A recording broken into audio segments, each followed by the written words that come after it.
Good evening and welcome to the Northern Kentucky Forum, What's on Your Shelf? I'm Shauna Riley, Chair of the Northern Kentucky Forum, and I'm happy to be here today with our panelists.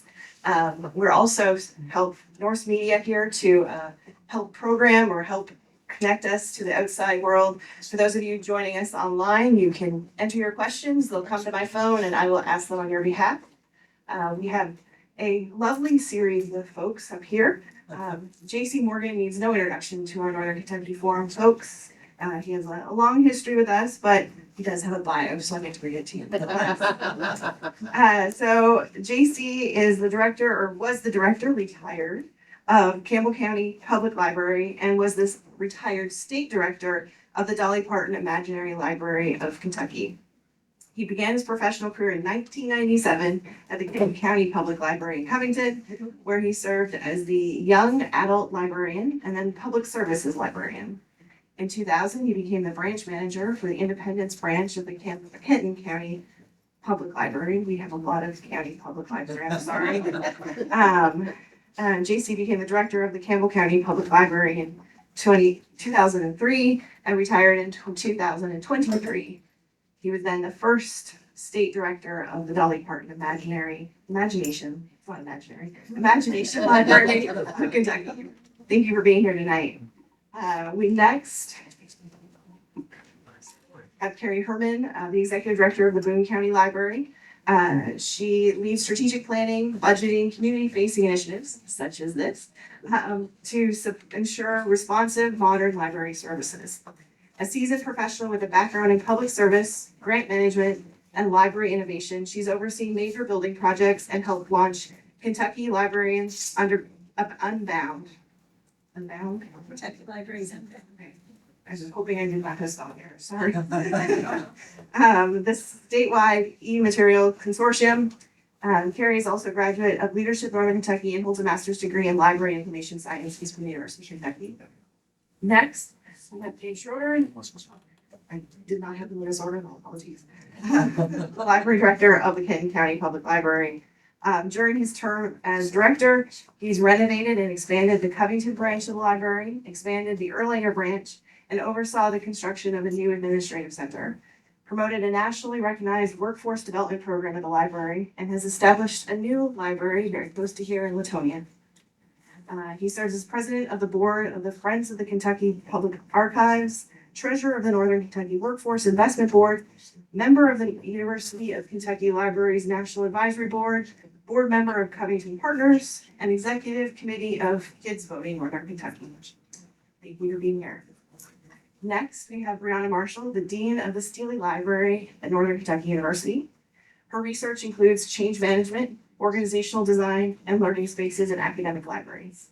She's the co-founder and facilitator of Fostering Change for Academic Libraries. Thank you for being here. And last but not least, we have Valerie Davis, branch manager of the Campbell County Public Library. She is the manager of the Newport and Alexandria branch. She's been a member of the Young Adult Library Services Association for more than 20 years, and during which she's chaired multiple committees, including Best Fiction for Young Adults, Margaret Edwards Award, and the Prince Award. With that, I'd like to turn it over to our moderator for this evening. Thank you all.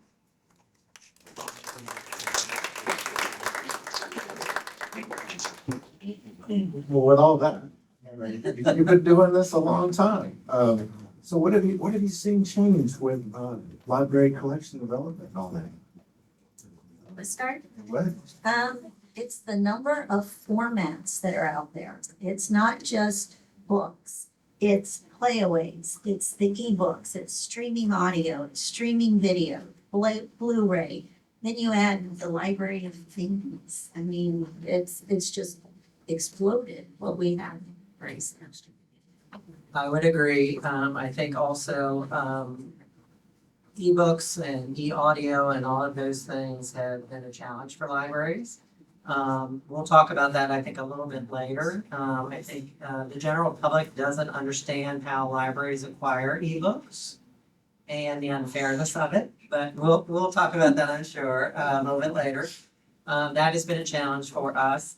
But I think the key is that even though we have these large numbers of new formats, the way we select materials hasn't really changed. The criteria we use is still the same. I started in libraries when I was a senior in high school, and I've been working, next month will be 35 years at the Kenton County Library. So I've been doing this for a very long time, and the way we choose books has pretty much stayed the same. The way we choose any items is pretty much the same standards. So I would say from an academic library perspective, one of the really big shifts for us is a focus on electronic resources over physical materials. So previously we would have print collections, we would have physical media in our library that we would be stewarding. And now it's really, for us, the focus is on electronic resources, managing those licenses, managing those contracts. So that's a really big shift in our strategy and our approach, and also in the cost model. So previously, we're paying for each item, and then we own that item. We take care of that item, we continue to provide access to that item. It's on our shelves, it's something tangible that you can touch and feel. And now increasingly, it's a subscription model. So we have to pay, we're renting access to those items, and then we are sort of beholden to changing licensing terms, renegotiating not only the terms, but also inflationary increases every year. So that's a really big shift for us, and that's also a persistent challenge. I would also add, with the addition of so many of different formats, how the formats have changed over the years, how you have to try to not only keep up with the times, but get a step ahead of them sometimes. Beyond that, I've also seen how there are so many more people writing and so many more people creating information that you have to do deeper searches to make sure that while our policies have stayed the same, that we are making sure that we understand everything that's coming in. Can I add one? I totally forgot. AI. We are actually having to watch and rewrite our collection development policy to talk about the fact that there are now books written by AI. Do libraries collect them? Do they not collect them?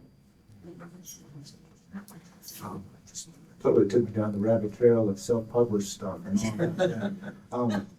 But Dave, now you have you have the best collection of local history material for Northern Kentucky.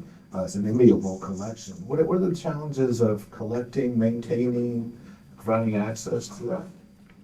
I think again, we have traditional books, and so we have a large collection of probably 30,000 volumes, titles of history and genealogy materials. We have seen a huge increase in the way people use resources. They want things online. People don't want to go and look at a physical book. They want something online. The cost of transferring that record from its original format into something online, a person is involved in that. So we're either paying a person to do that, or we're doing it ourselves with our staff. We are very lucky that we have a group of about 12 history and genealogy volunteers who work with us. We train them, and they help us do some of that.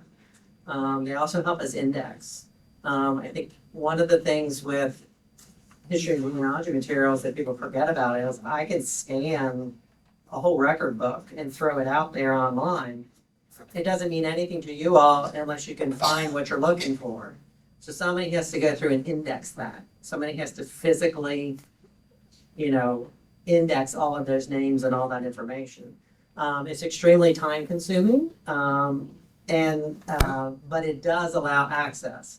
I think the flip side, the good side to all of this is we are getting people using our collection. It used to be people who would travel to us or lived in the region. We're getting people using our collection from all over the world now. It's not unusual that we get hits from people in Europe, in Asia. It's interesting, we'll see people pop up in Okinawa using our databases. Well, they're military. They're serving on a military base and they're doing their family history or genealogy, and they're using our resources in Okinawa. And so the use of technology has really expanded our reach with those special collections in particular. Now, Carrie, you have a different sort of local history collection. You want to talk about that and your challenges with that? So there are a couple of things happening in Boone County. First of all, we have a partnership with the Boone County Clerk and the Boone County Circuit Clerk. So we are bringing their historic records into the library. Someone brought a document from 1799 to a meeting in a baggie. And I lost my mind, and they said, this is why we need you. So the challenges for us with those items coming over into the library for storage and for us to take care of them is we had to put special UV protection on all of our windows. We had to get monitors for humidity in the building. We had to put in different types of shelving because now we have items that are in special boxes that protect all of that. So it was a different type of storage that we had to have. Now I'm learning all about vinegar syndrome, which happens with microfilm. And so it's a lot of new things that we are having to learn. The other thing that we have done is, and this one comes with a story, 2013, my head of local history department received a phone call from the Freedom Center over in Cincinnati. Said, we're having a conference next year, bringing a whole group of dignitaries in, and we want you to do a tour of all of your Underground Railroad sites. We know you were one. Head of local history says, sure, give me the date, we'll be ready for you. Gets off the phone, goes to her department and says, all right, we have nothing on this. We have a year to pull it together. From that moment in 2013 to now, we are now a nationally recognized program for the African American history that we have pulled together in Boone County.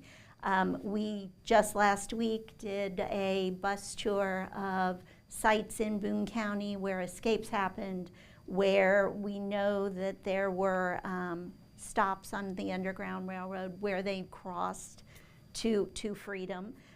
So we now do heritage tourism, which is something really new for us. We have created a database that didn't just stop with the end of the Civil War. We have brought it forward. And a lot of our problems with pulling all of that, we were able to pull some from records, but it was actually getting the African American community to trust us with their stories, with their information, because let's be honest, everybody looks like me. I can't be any more white. And we're not going to do anything bad, we just want to tell your story. So it was convincing the people, and now they bring their items to us, their Bibles, their records, all of the time, because we have proven they can trust us with their information. Another thing too that I think is interesting with local history and genealogy records, people think that it saves space. It doesn't. Because we're not throwing away the originals. The originals we're still maintaining, and we're maintaining them in very expensive, because they have to be in temperature and humidity controlled areas, they have to be in certain kind of boxes, and plus you're taking care of the digital images, and you're making sure those digital images are constantly being upgraded to the next format.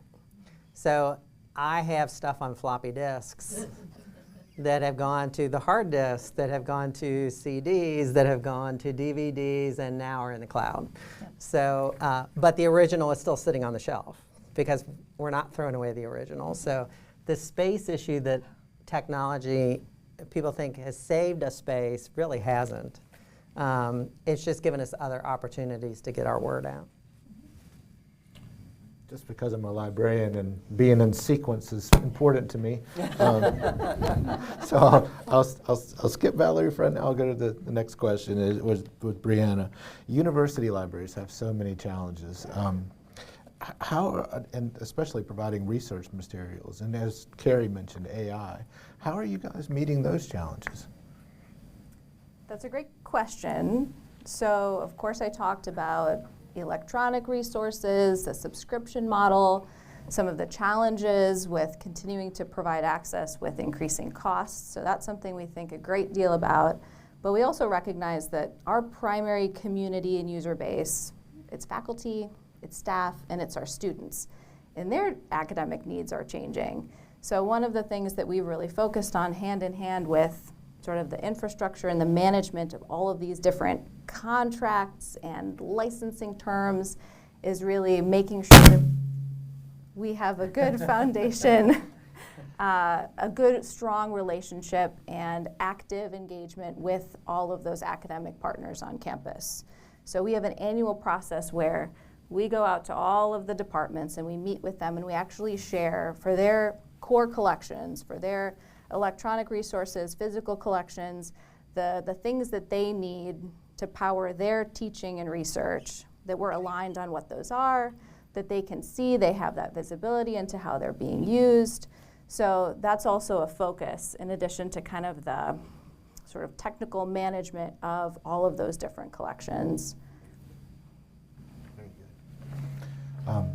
My wife's an academic librarian, so we talk about this stuff from time to time. In fact, these questions cause us to talk about some of this stuff from time to time. And I would add too, I suppose, because Dave brought up a really great point about cataloging, indexing, all of the behind the scenes labor that library staff do to make things discoverable. That's also been a big focus for us because we recognize that discoverability looks really different when we're talking about intangible resources.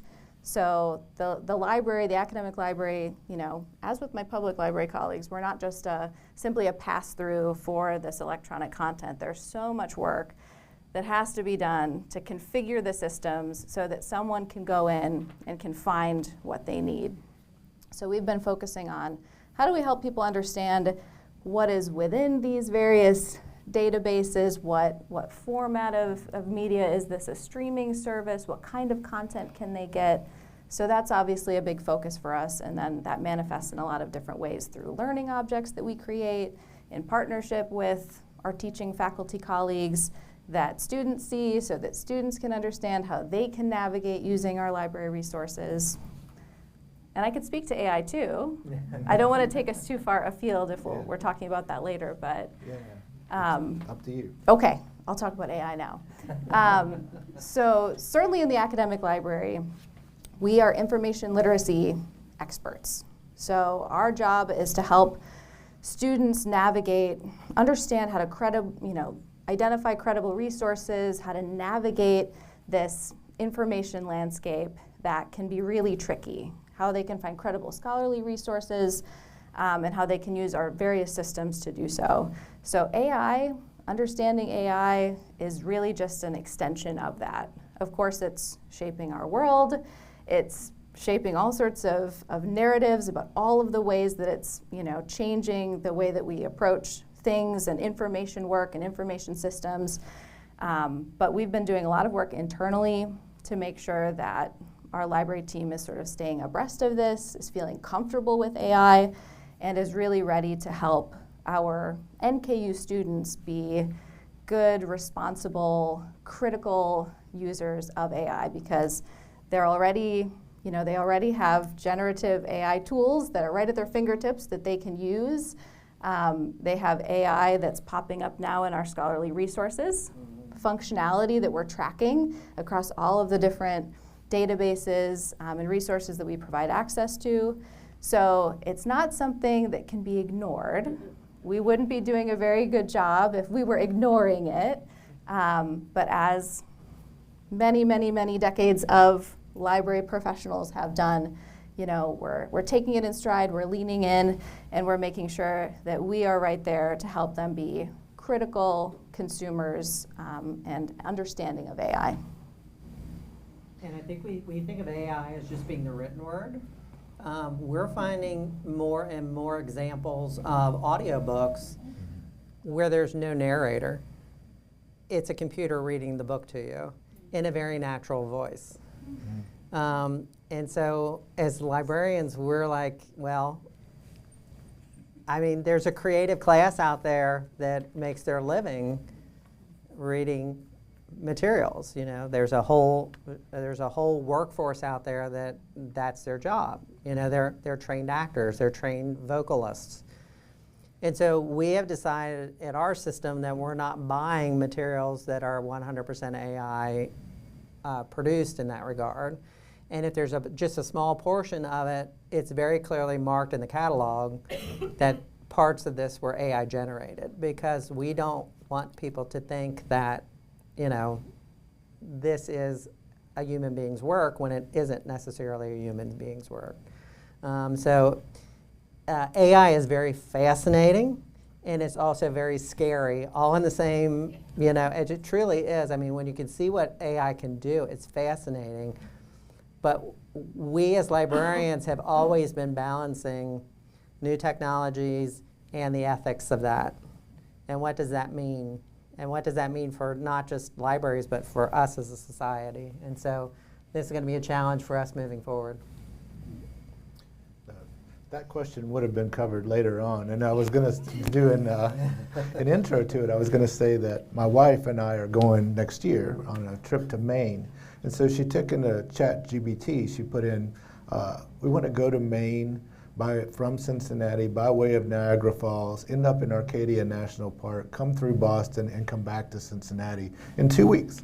And AI gave us a whole itinerary that is a couple of days here, a couple of days there, 4 or 5 hour drives in between. Here's an inn to stay in, here's a hotel you can stay in, here's a place to eat, here's sites you need to see. And I told that to a friend of ours a couple of days ago, and she said, but how do you know that any of those places are real? I said, I don't know. I know Arcadia National Forest is real. Valerie, you are the biggest reader I think I've ever known. And you have an amazing memory for all of these things that you've read, which is why your pedigree there was so large, especially in terms of young adult fiction. So how have you seen that develop, and especially in terms of how library collections react to it? Nice. I feel like that was a lead-in. So when I started, as you all know, you hired me, YA literature it's existed for a few decades, but it's been very, very sparse. And starting in the 2000s, it started trying to find a voice.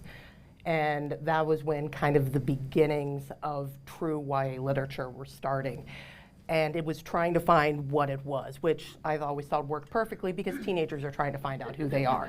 But what I absolutely adore about YA and teen literature is it is so of the moment. If you want to know what's happening in the world, even beyond the news, look at teen literature. It figures out what's happening before anything else you're ever going to look at. It is frightening to realize there have been multiple studies where you can watch the economics of the world, the politics of the world, and then match it with YA literature, and it will perfectly match in line. Be it dystopian fiction, be it science fiction, be it realistic fiction, it will perfectly match what is happening. And adult literature is about 5 years behind that. The best part that I love to try to give adults teen fiction, because a lot of adults are like, it's not a real book. It is. And many of them don't realize what a teen book can be. Many people just think that a teen book is, you know, people falling in love by the side of a lake. But what I would argue is I can find you an adult book that will do the exact same thing. But there are teen books that will go farther and deeper into meanings and political discussions than any adult book is going to. And a lot of it is because teens are the people that are trying to figure out the world. Once you kind of become an adult, quite often our ideas are set in stone as much as we like to think we can be changed. The teens are still trying to figure out who they are. And so the teen literature has to cover everything, and for the widest changing people of all time. Yes, adult literature covers more decades, but teen literature from 12 to 19 years old is going to be some of the largest change you are ever going to make, be it mentally, be it physically, be it emotionally, and it has to be able to answer to that. One of the last committees I did was when I was doing the Prince Award, which if you don't know what that is, if you've heard of the Caldecott, which is for like children, the Prince is the teen version of it. We were so pushed in on the discussion that we wanted these books to be able to last, that we wanted them to have meaning and purpose, so that they were beyond what could be placed just this year or next year. The book that won the year that I was chairing it is about immigrants trying to figure out how to exist in a country that does not want them.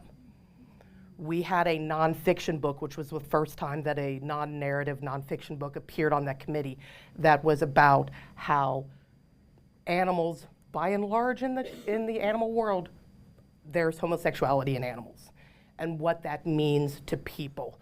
So it can cover things, and it did it in a very respectful, very understandable manner. And so it's trying to give everybody information in a form that they can understand. And so teen literature keeps moving and keeps growing. And so I always say, if you ever want to know what's happening, move to the teen section. Also, it is where you find almost every movie that's coming out now. So if you ever wonder what's going on, it is in the teen section. They are some of the tightest written books. And my big throw in with that is quite often, I've also often heard that they're always very small books. One of my favorite teen books that was written is 468 pages, so they're not all small. As opposed to one of my favorite adult books I'm reading right now, which was 180 pages, so it goes both ways on that. It's actually a good segue for us. There's been a lot of challenges to materials in libraries, especially over the last few years. So how has your library reacted, and this is just free form, how has your library reacted to that scrutiny, and have you changed your collection development policies? Have you changed how you think about your collection itself? I can't speak for the other libraries, but our number of challenges has not increased. I know in pockets of the country it has. In our area, it really has not. I had one challenge last year. That's pretty typical at Kenton County Library. We usually have 1 to 2 challenges a year on a book that somebody's asking us to review and to see if it needs, what we should do with this book that somebody, has an issue with. We usually have 1 to 2 a year, and that's been holding steady. I've been director for 18 years, and that's been pretty much the case straight through. So I just think, in some regions it has, we have seen an explosion of those requests.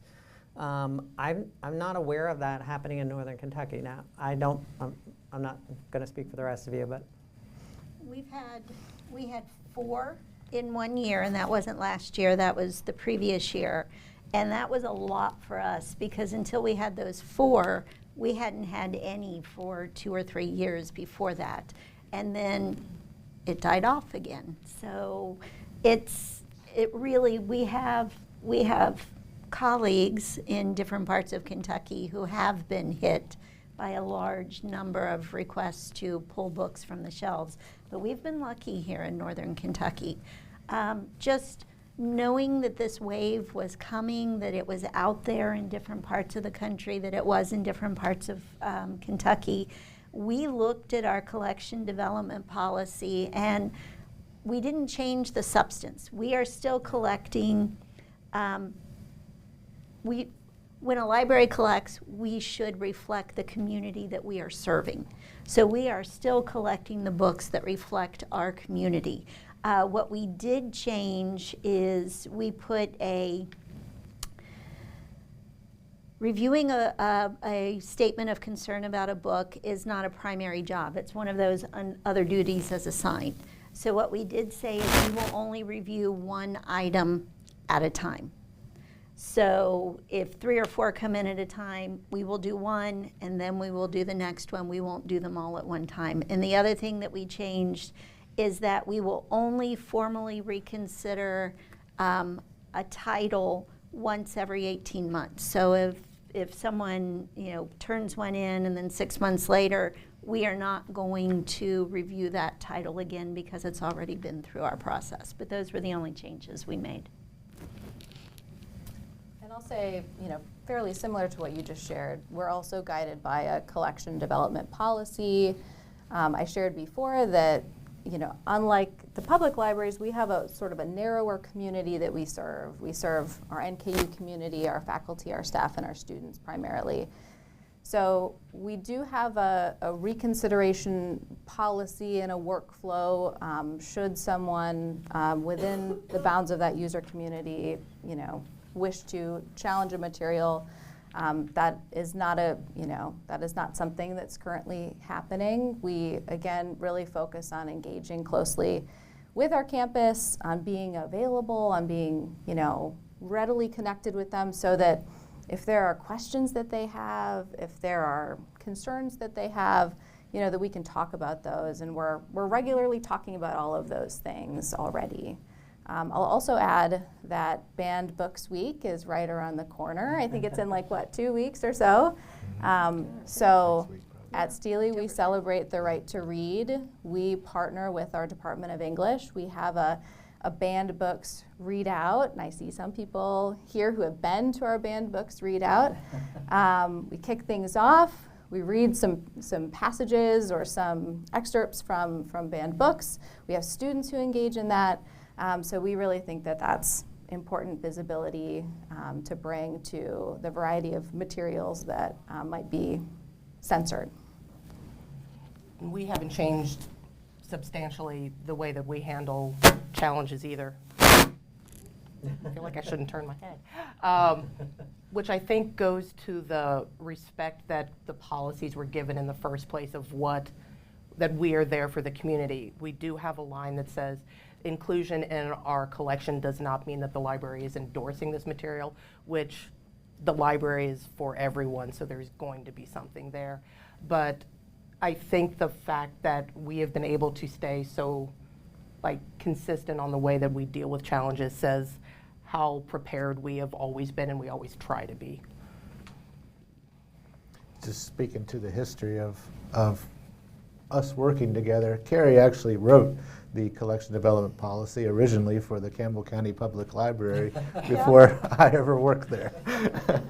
We're very inbred, us librarians.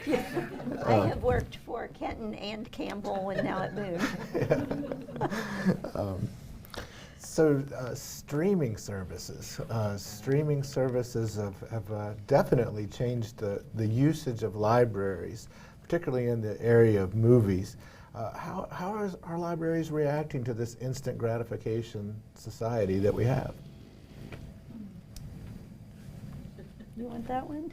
I can tell you, for instance, DVDs. At one time, we were checking out over 500,000 DVDs a year. We're nowhere near that any longer. And it's not because people aren't watching movies, or it's not because they're not watching TV or documentaries.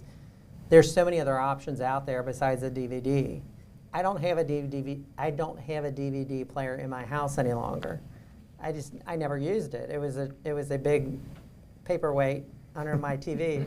And I finally just got the cord and got rid of it because I was never using it. There are sources that are sold to libraries that allow us to offer other streaming opportunities. Hoopla is one of them. Canopy is one. There's others. And some of us have different versions of these and some don't. It's kind of each library makes their own decision. I will say they're expensive. And so we all have budgets. And I think it's interesting because when people think about libraries, the first thing, they usually don't think about budgets. We do have a budget. I mean, we run like a business. So we are a business in some ways. And so, we have to use the funds that have been graciously provided to us by the taxpayers in the best way we can. And so we have to make tough choices about what we can and cannot afford and what we can and cannot provide. But we've been doing that forever. We could never afford every book either. And the numbers of books being published today has exploded over what it was 30 years ago. There's no way any of our institutions could ever own every book that's been published, less everything that's been put on streaming. So we're all making those decisions about, what we offer, and we're doing it based on our communities. What does our community want? And as Northern Kentuckians, we all kind of think that we're all the same in some ways, but you're serving a different population than you are. Campbell County and Kenton County are similar, but there's differences. Boone and Kenton, same thing. And so, you know, all of us are reacting to our communities and providing our communities what they're asking and what their, you know, what their interests are. And so meeting those needs is something I think all of us take very seriously, and getting out and knowing our communities is extremely important to us. So you'll see us, all of us, out in the community working, making presentations, you know, making those connections, and really, to be a good librarian, you need to know your community, because to build a collection, you need to know the people you're serving. I know with Kenton County has Hoopla, which is not something that Boone County has. It is a beast that you cannot keep filled up. It will eat your budget alive. So that is not something that Boone County does. We went the other way, and we do a service called Access Video on Demand. And Access Video on Demand is a lot of award-winning documentaries. It's history shows, it's cooking shows. So we went more for the nonfiction, which our community seems to really like, and our schools use it all the time. And even with Hoopla, we've had to limit the number of items you can check out per month, because there's no way we can meet that demand. And so, yes. One of the things that I've noticed is we went the different route of we don't have either one of those, but we've focused more on getting series that are on streaming, Yes. that people can still go for DVD that way. And what I'm starting to notice is in the beginning, to me, it was like everybody wanted everything instantaneously, but Yes. now people seem to be willing to go, okay, I didn't have to pay $20 a month for Disney Yes. or whatever. I'm willing to wait for a little bit longer to get this show that's only on Disney, that's only on Apple Plus TV, when they're willing to put that out. Yeah, and I suppose I would just add in brief that we also have some subscriptions to streaming media platforms and services, and we've had to really work closely with our academic departments. I'm thinking of one in particular, our World Languages and Literatures department, who utilize to a great extent our physical media collection. And then in transitioning to streaming media, and in thinking about the affordances of streaming media versus that physical collection, helping to track down some of those items that maybe are not available with streaming media or have constrained copyright permissions and a variety of licensing constraints. So yeah, there's a whole host of associated challenges that come along with streaming media that I would say information professionals then behind the scenes, again, with discoverability, have to mediate that streamlined access. And I'll say that we subscribe to several different streaming services, but you pretty much have to do that in order to find everything that you might want to watch. And then, even then, you end up paying Amazon to rent a movie once in a while. But what always disappointed me was that the library collection, especially with DVDs, was so deep. And like Valerie mentioned, the series, we just had all these different series, and as streaming took over, people forgot about how good that collection really was. But it's still there. You can still check it out if you haven't thrown away your DVD player like some people. Serve one around. So when I was in library school, I had an uncle who he said, "Is that the right field for you, libraries? Is there even going to be libraries in 10 years?" And I've retired from libraries now. But the question always is, what about the book? When are we going to get rid of the physical book? We're not.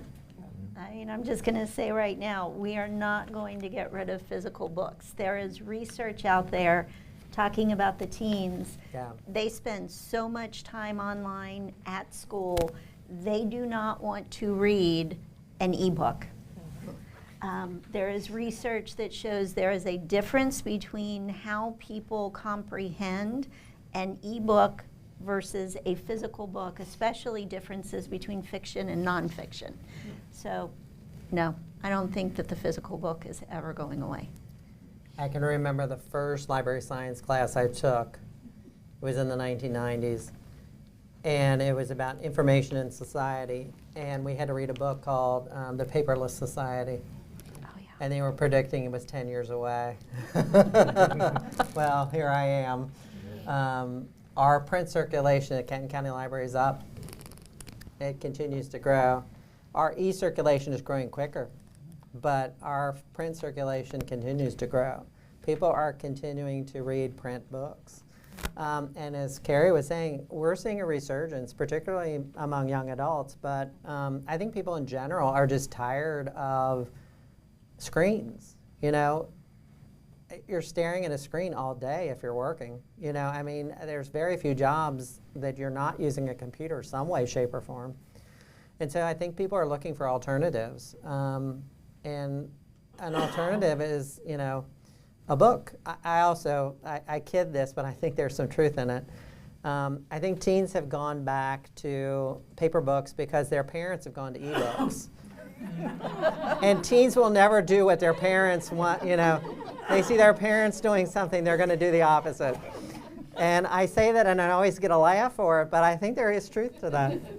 I was like, that was fabulous. I was going to say one of the things that I've noticed a great deal, and I love that you've seen that study because it's very interesting how the study discusses how the teen brain reacts differently to if it's on a screen or if it's on paper. There's almost a removal of information if it's on the screen because they're so used to daily information coming that way that it doesn't penetrate as deep. As in the paper, because something about the physical movement of it and the physical touching of it, teens will kind of go deeper into it if it's something they want. The most interesting time to see this is in manga or graphic novels, where the discussion of there's something, if you've ever opened a comic book or a manga, there is a space between certain pictures, and that's called the gutter. The gutter is a place where your brain has to create the next step. So the teen brain, or anybody's brain, actually has to work harder during those times, but you become more engaged. And so print books kind of help with that because the engagement is a much higher level at that point. So I'll add, this is fascinating to me. We're talking about teens, and then of course we have a variety of students of many different ages coming to NKU at different stages in their life. But many of them are coming out of being a teen and coming to college, and one of the interesting reflections that I have on thinking about my past 4 years, I've been at NKU for 4 years now, is that when I arrived, I've talked a lot about electronic resources, of course our mission to support the academic readiness of our students and their academic college journey. But the interesting piece is we didn't have browsing collections when I arrived in 2021. We didn't have popular reading. We had some leisure collections, but then we turned away from having leisure collections. And we've really leaned way back into having browsing collections that are sort of accompanying our spaces, our services, for a lot of the same reasons that my fellow panelists have already spoken to. But we know that our students are facing a loneliness epidemic. Yeah. They're lonely, they're isolated. So we have a wellness collection that we've paired with a wellness space where we say, hey, come here, do a puzzle, take a break, meditate, look into some self-care. We have a popular reading collection. So we've really, although I've focused a lot, I know, in talking about electronic resources and scholarly resources and how that has shifted, we also have really embraced this other turn toward having focused browsing collections where we're trying to make sure that we're also supplementing that by supporting the holistic well-being of our students and our campus community. I think too, as librarians, we tend to focus a lot on children. We just do. You know, libraries tend to have a children's focus. But we also have had outreach services at all of our libraries for years. We're visiting 400 homebound people in Kenton County who cannot get out of their house. Most of them are senior citizens, but some of them are people with physical disabilities. We visit every congregate senior living facility in Kenton County, and we bring materials to them, and we also do programming at them. We have staff who are trained to work with people with Alzheimer's, for instance. And one of the things that I had a parent who had dementia, who passed away from dementia. And so it's near and dear to my heart to make sure that we're serving our seniors as well. And there have been multiple studies that indicate reading and the connection between reading and fighting off dementia or slowing down dementia. That has been a proven through blind studies, et cetera. And so I think all of us are in tune to that too, and making sure that we're cradle to grave. Libraries have always done that, and again, we tend to focus on kids. So I wanted to pull in our seniors and those folks that are with us, and we want to serve it just as much as we want to serve our kids. Dave made an interesting point about the teen rebellion thing. He rarely ever says Dave did anything well, by the way. So I'm just pointing this out. Yes. Yes. So I have twin daughters, and they're 22 years old now. And one of them and I are reading the same series at the same time. And she's reading it physically, and I'm reading it on ebook form. And in fact, she asked me to use my Amazon Prime account to order it so she could get it the next day. And I'm like, there's a library. Why are you doing this? Because I hardly ever buy books, ever. Yeah. Unless it's just for like study, anything for relaxation. Yeah. I get it from the library. I just refuse to pay for it. Anyway, so we're kind of coming down to the wire here. Now, I do want to leave time for people to ask questions. There might be some online questions. Have you had any online questions yet? So while y'all are thinking of your questions, just real quick, you want to wrap up your thoughts on how collections have changed and how you're using them today? Are they still we used to judge a library by its size of its collection, the depth of its collection. I mean, has this changed? I don't think we're as concerned about the size of the collection as much, but we're still very concerned about the depth of the collection. I think all of us, whether we're in academic school, public libraries, we're making sure that we're serving our community. And so the depth of the collection is very important. It needs to be broad. It needs to represent everyone who lives in our county or in our school district or in our university. I always say that if you're a Kenton County resident and you come into the library and you can't find something you're interested in, we failed. That's a failure on our part, and we take that very seriously, and we correct that very quickly because it's our job to serve the people of Kenton County, and doing that means that we're meeting their needs, and that could be their educational needs, it could be their entertainment need, it could be just their interest. And so the way we build our collections has, regardless of what format, has stayed fairly much the same. The basic principles are still there. We're just buying it in different formats. I would agree with something you said was even earlier. I should go with JC and say Dave was correct. It's knowing your community. I always want people to walk in and be able to find themselves in a book. Yes. That's to me the most important thing, that you can see yourself in something in that collection. When you were talking about how there is a sadness epidemic, sometimes finding yourself or finding your future in a book is what we exist for you to know that you belong in a place. The library is one of the last places where you can just be. Yes. And so our collection gets to reflect that, and it gets to be a place where you're allowed to be whoever that is in a safe place, and you get to explore who that is. And so to me, that's part of what our collections do. I can just add one more angle as I'm thinking about this from my perspective at an academic library, which is that we're also really shifting the role that we play in building collections. So we have a digital repository, and right now we're really thinking about how can we help capture and provide access to our faculty, staff, student scholarship.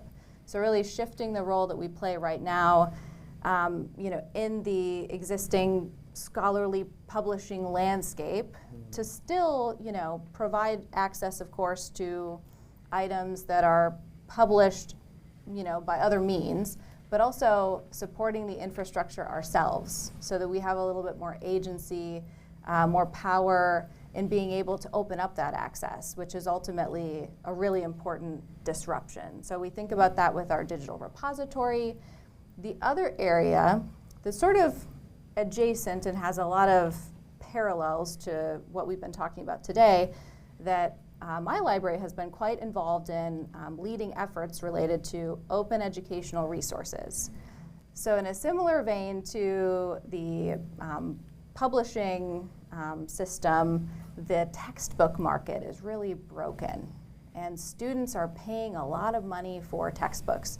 So we've really seen a role for ourselves to play in helping to lower that cost, which takes a multi-pronged strategy, including purchasing access to textbooks and providing that access through our buying power as a library. It includes working with our faculty to help them adapt, adopt, and ultimately create their own openly licensed textbooks. So that's another way that we are inserting ourselves and our expertise to help build new types of collections. I'm going to add a little bit to that. One of the things that we are doing at Boone County Public Library, and I know all of our libraries really, is content creation. We're not just happy sitting back and purchasing materials. We're writing our own books. We're writing our own encyclopedias. We are doing the research and putting it out there. Excellent. Questions from you guys? Yes, ma'am. Well, you all have given a lot of I've got insight. You all have given a lot of insight into the library system and how you work with it and serve the community. And you talked mainly about reading collections, but I think you also have some resources that are physical that have been very helpful to the community, the quilting machines, the 3D printers. Could you talk a little bit about that? Yes. We have a stream center, we call it, which is STEM, and we added the R for reading because, well, anyway, it's a technology center. It's at the Erlanger branch. We have smaller ones at Covington, and we're building it up. But basically, it's exposing kids to, and adults, and anybody to technology. Like you said, it could be a quilting machine, it could be a 3D printer, it could be poster printers. So we have large scale printers. We have a t-shirt printer. Laser etcher. Yes, laser printers, and so all kinds of equipment that allows people of all ages to have hands-on experience with technology. And the reading part of that is you can't understand it unless you know how to use it, right? So we're incorporating that as well. And so those services have become extremely popular. They're also, I think, things that show that libraries are developing, we are advancing, we are moving with the times. And making sure that we are those educational institutions that we've always been, but in a different way. It's amazing how many people we keep a door count, which is basically how many people come in and out of our stream center at Erlanger, and it's usually about 1,000 to 1,500 people a month that are coming in to use that equipment. To the point where we have, and I think all of us who have those centers, you have to sign up for a time because we don't have enough equipment to meet the demand. And I know you have similar setups. We have, we call ours Boone Innovation Labs, or you'll hear us call them bills internally. We have 3 bills at 3 of our locations, and each one has a very different emphasis, different type of technology that you can use. And we have a mobile bill It's just like a bookmobile, only it shows up at your event or your business or your community, and it teaches people how to use a 3D printer or a laser engraver or things like that. You mentioned the quilting machine, our newest one at the Walton branch. It is dedicated to what I call fiber arts, textile arts. So there's a long arm quilting machine, there's a short arm quilting machine, there's sewing machines, embroidery machines, all sorts of things like that. We do not have enough open appointments for that long arm quilting machine. They opened up the appointments for 1 month and they were filled within 8 minutes. Wow. So now I'm getting all sorts of requests for a second quilting long arm quilting machine, which is great, and I'd love to be able to do it. But it takes up a lot of space. Yes, it does. So trying to find the room for it is something that we are looking for right now. But libraries have always been, if you say library, you think book. But that's not really what a library is about. We are about knowledge and information and education. And that's why we have all of these things happening at the library. And the thing that I find fascinating and that I love seeing is in our stream center, in our technology center, you'll see, retired folks teaching younger children just, as they work, because it's, they know how to quilt. They know the basics of quilting. A young person's trying to figure it out. And you see this interplay between these two people that would have no connection otherwise. And it's just wonderful to see these two generations working with each other on a project that, and they're learning that people have different, oh, she's my grandma's age and she knows something. It's like, yeah, she does. She has skills that you don't. And, and the young ones are teaching the older, maybe the more senior folks how to use technology. And, you'll see a person pull out their, someone who's just using an iPad for reading maybe. And a young person will show them, well, you just do this, this, this, and this. And then they'll say, now wait, show me that again, but slow down. That interplay between generations, I think, is fascinating.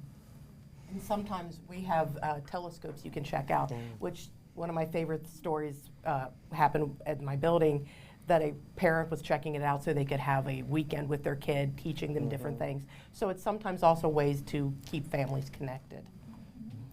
We also have a makerspace in our library, and it really originated as a high-tech space. So we started with the 3D printers and the laser engraver and some of these other technologies that folks have mentioned.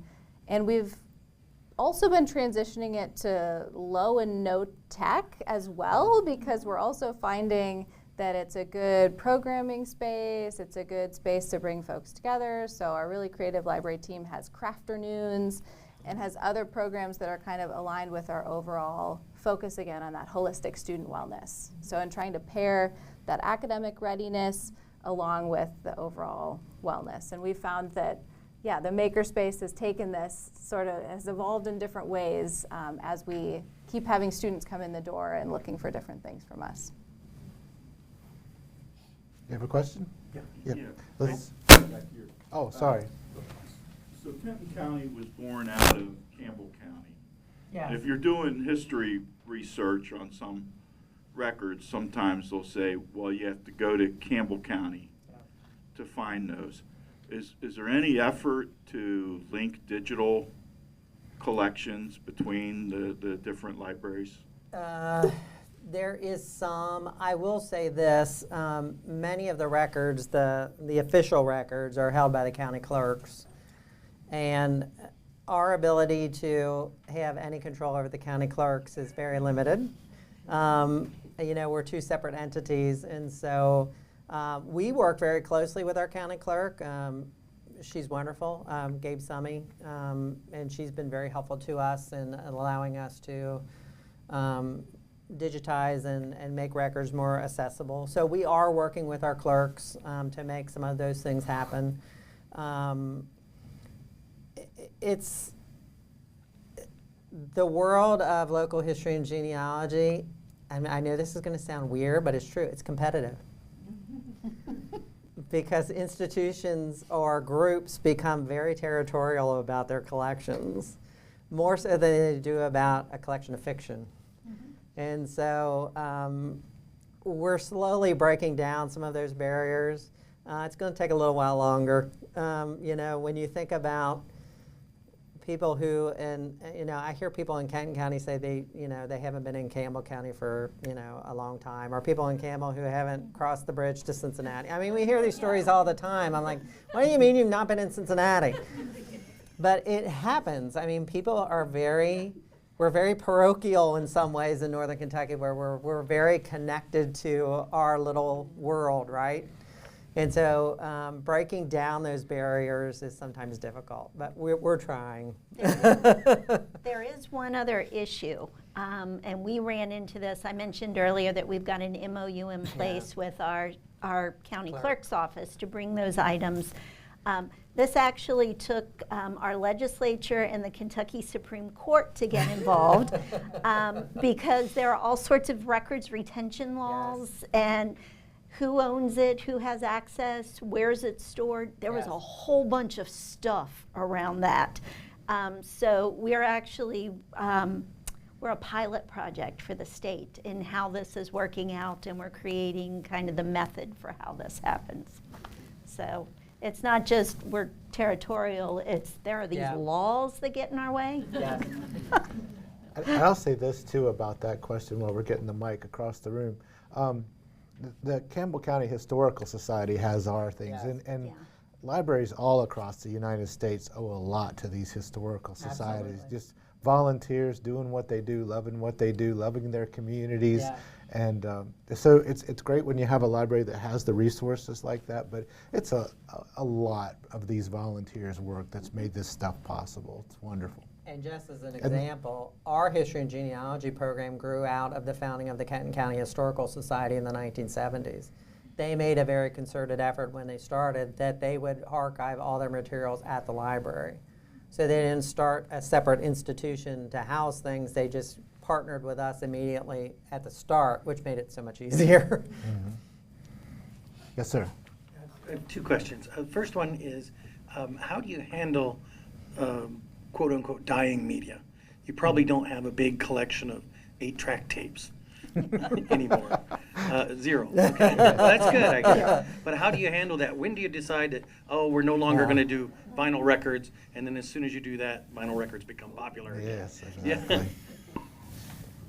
I think it goes back quite often to knowing your community too, because at one point Newport held on to VHSs longer than other buildings did because the people of Newport were still using them. So you just have to learn to be as reactive to your community and hopefully proactive as you can be in many cases.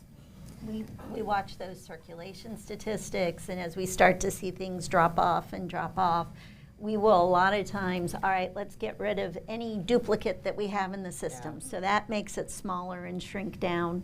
And then we keep watching, and then we're like, okay, we're going to bring all of it to one location, and then we're going to see, does it continue circling at that location, or so it's a little trickle down as we're moving through it. And just to give you kind of a flavor of what libraries have kind of, how we've evolved over the years, I can remember when we got our first DVD or the VHS tapes. There was a debate between beta and VHS. Does everybody remember that? Yeah. We had both because nobody knew how it was going to go. So we had beta and we had VHS. Well, beta became nothing. I mean, you couldn't play them, and so those went away very quickly. VHS exploded. Well, then there was a point where nobody wanted VHS. Everybody wanted DVD. Now, we did keep a significant VHS collection for a while in our homebound collection because many older folks that we were serving in homebound still had VHS players and they wanted VHS tapes. So that collection existed for a while longer to meet that need. But again, it's knowing your community and serving your community where they're at. Yeah. And in our library, we've circulated video games. Yeah. And video game platforms change all the time. And some of them are very proprietary. You have to register them in order to use them and things like that. It's been very difficult. Go ahead, I'm sorry.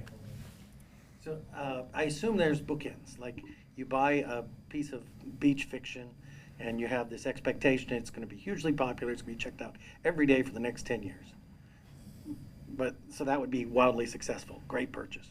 Or you buy a piece of beach fiction and nobody ever checks it out. Yeah. That's not great. So what's the break-even point? What's the metric of success for an acquisition? I mean, there's certainly like reference books you just have to have and classics you have to have. But for transient fiction, I'll call it, how do you define success? I'll go. Can I take that one too? Casey wants this one. I mean, I'm enjoying this now. I'm kind of scratching off the cobwebs in what I remember of all this. But we did a collection analysis every 2 years, and we had a metric in there, and Chantel might know the name of it. The object is to get to the number one. If you're beneath the number one, then you've got too many things, or not enough things to meet the demand. If you're over, then you don't have enough things to meet the turnover rate. It's a turnover Yes. rate. Sorry, I didn't quite scrape those cobwebs off. But, so you're monitoring that, and you're doing it by collection, and sometimes by just parts of a collection, like nonfiction. You're doing it to the 100s or the 200s, and you're trying to see how those things circulate. Sorry. And I think you will find in all of our libraries we're weeding constantly. And I remember when I first started as a librarian, the older librarians, weeding was very hard for them. It really was. My generation is not, because we want materials on the shelf that people are going to use. And there's only so much shelf space. We can't just keep building buildings. We can't just keep adding shelves. And so we're pretty ruthless. If a book doesn't get used for a while, it goes to the friends and it gets sold at the book sale, and then the money comes back to us to buy new books. What's a while? Is it 2 years? Every library has a different metric. We kind of stick to 2 years. That's ours, but it depends on the collection too. So That's what I was going to say. Yes. Law books, medical Yes. books, they're going to have a They'll much last shorter. longer. Well, I was going to say those are generally shorter. Well, yeah, You want to make sure that the information is accurate. We but do 2 history years. books, for Yeah. instance, It'll last forever. yeah. Yeah. And But- I'll just add, Go I'll just ahead. add on to that Yes. too, that we have professional standards Yes. that help us understand, the different ways we should be thinking about different types of, Library of Congress, for me, classification. So we have that professional criteria, and I think it's great whenever we can talk about the fact that that's a regular part of what we do as professionals to maintain the collection. Yes. That we look at usage, that it's data driven. But we're currently going through deselection, because ultimately you have to look to the usage. As everyone has said many times over in this panel, you have to look to your users, and you have to make sure that you're doing that collection maintenance work in order for the collections to be used and to be even more discoverable. And like an extra point to that is that sometimes if a book isn't, you're getting ready to read a book, but you find out it's about to become a mini-series. You librarians have to know what's about Yes. to happen to make sure that you don't now have to rebuy Yes. the latest Big Little Liars, even though it hasn't moved, because it's about to become this. So you have your standards and you make sure that the collection is clear, but you also have to almost have a magic 8 ball and figure out what's about to come down the line to make sure that you are using the resources and not rebuying things. Like, when is the next Game of Thrones book going to come out? And the previous Never. 5 are going to be so awesome for everybody to want. I mean, everybody's going to want them. And there's still 2 books remaining in that series that Martin is never going to write. And I will tell you this, that we have something called standing orders.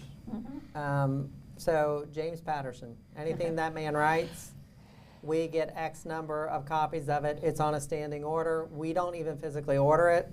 Ingram or Baker and Taylor, which are the 2 major book providers to libraries, automatically send, when that's published, they send it to us. Sometimes we get them before they're on the bookshelf, which means we have to embargo them. We have signed a contract that they must be kept in a locked room and they cannot be seen until a certain day at a certain time.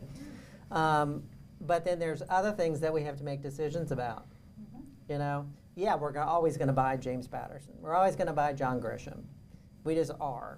I mean, but then there's other more genre-specific authors who have their little niches, or they're specifically, they're regional, or they're a Kentucky author that, you know, maybe wouldn't be popular somewhere else, but here they are popular. And so, as an example, Thomas Merton, who's a Kentucky monk, still circulates. And so we still have a collection of Thomas Merton materials on the shelf because he's never gone out of fashion. He kind of goes up and down, but you know, he's always Edward Casey, who's another Kentucky author who wrote about the paranormal. You can't get rid of those books because they're always popular. So again, knowing your community and knowing who's, you know, what people are reading. And there are teen books that will go cyclical based on what the school wants. Yes. So you almost have to, once again, try to create relationships to know what somebody's going to need in the school 3 years down the road, and just keep that going too. Well, that's a wonderful place for us to end this evening. We have gifts for our panelists. What do you get a librarian but a book about the library? Thank you all for joining us. I hope you give my panelists here a round of applause, thanking them for their time tonight.